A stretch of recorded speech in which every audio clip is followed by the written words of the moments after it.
scene in order that we may present the following sports special.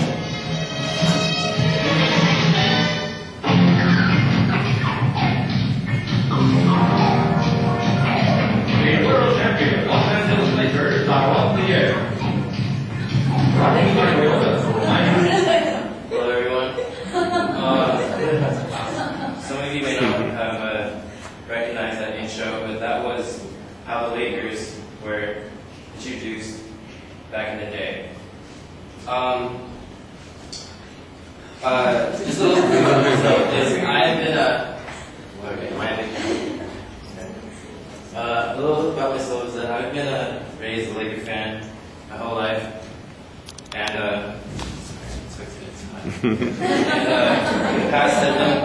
for the past several weeks, I've been reading up on their history.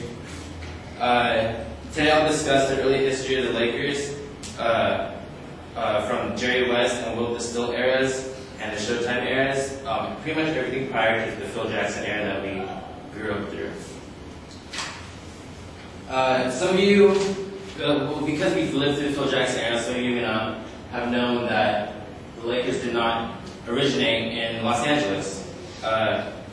Actually, they originated in Minneapolis. Ben Berger and Morris Chapman purchased the disbanded Detroit Gems and named the team after the Minnesota nickname Land of 10,000 Lakes. That's why they are the Lakers. They started with the Minneapolis Lakers. We were lucky. Lakers were lucky to get George McConn just by chance because the Chicago Gears was one of the teams, and the owner decided wanted to make his own team where he would own all of the teams and arenas and pretty much the whole league. But then that lasted only a month or so, and so all of those players were distributed among the NBL, which was the league at the time, and we just were by chance got George McConn. George McConn is considered to be It's considered to be the first basketball superstar.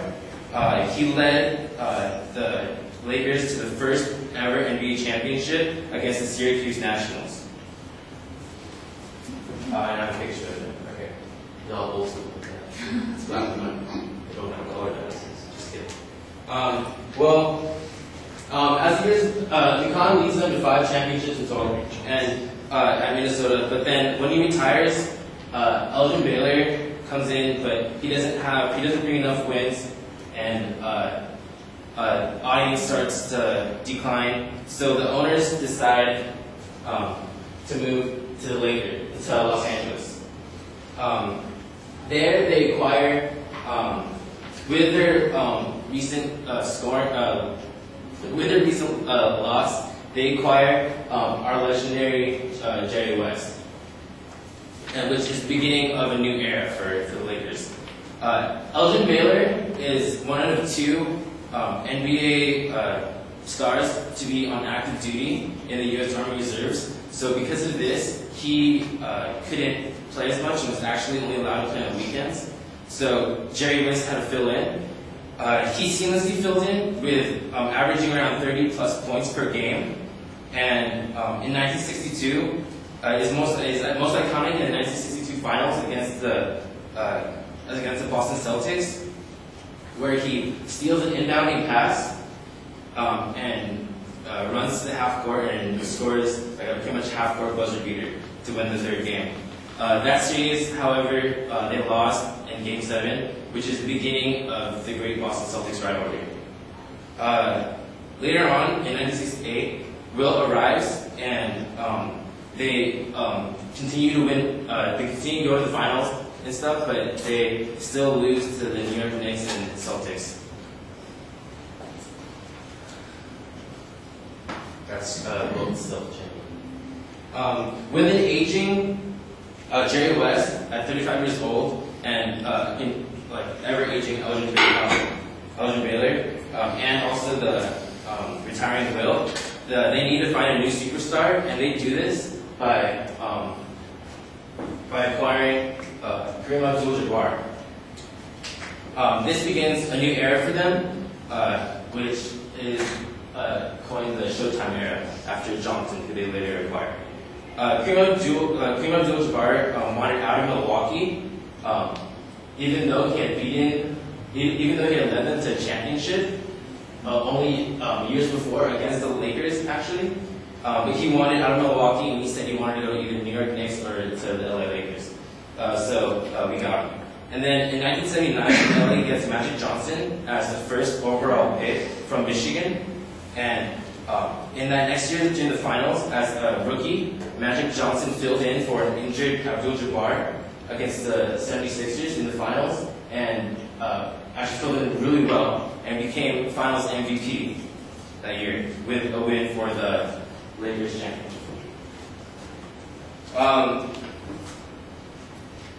This is Johnson's iconic no-look pass, which was key for their play. In 1983 and 84, LA plays Boston, but they lose again, increasing the record from to 0-8 wins. So they lose 8 times out of 8 against the Celtics. But then they use this defeat to motivate themselves, and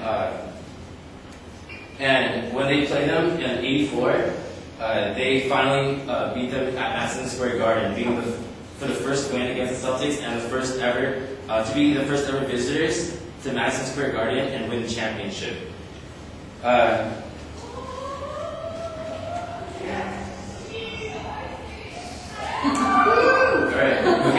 then in '87 and '88, they continue to get back-to-back wins, first against the Celtics and then later against the Detroit Pistons.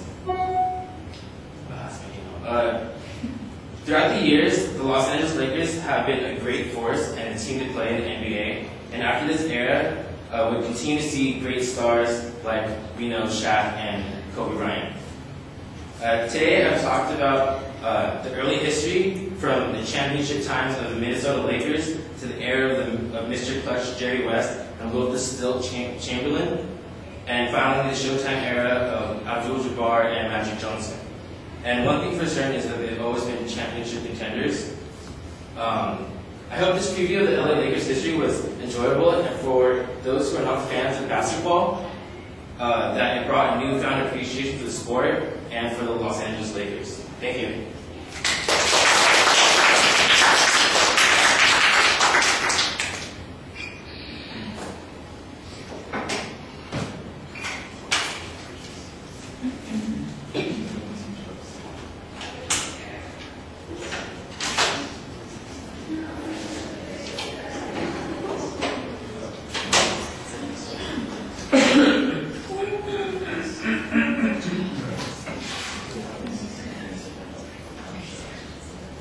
So David, what did you think? He did great organized detail. I like how he gave that history about how the Lakers started out and how they ended to came to the LA Lakers.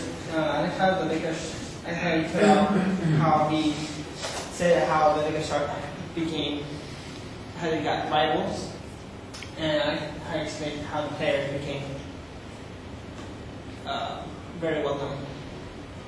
But overall, it's very decent topic. Okay. I like the opening with the little video clip, and I like your sudden appearance in the jersey. That's a nice attention device. The topic's pretty well identified. I think you could, use a little bit more justification for explaining to this audience why they ought to know and care about all of this. There's actually a pretty solid preview in the speech, and you do follow a chronological pattern that's easy to make sense of, but internal signposts, I think, could be a little stronger. I thought that sometimes your explanations were a little incomplete. It sounds like you've got some of the information there but haven't thought through how you're going to explain the whole thing. Like the whole thing with George McConnell being the superstar at the beginning and how he got connected with the Lakers in those early years needs to be clearer, because it sounds like it's part of, he was distributed when some of the teams in the league folded and the Lakers ended up getting him. I think that's kind of what happened, but I can't really tell from the story that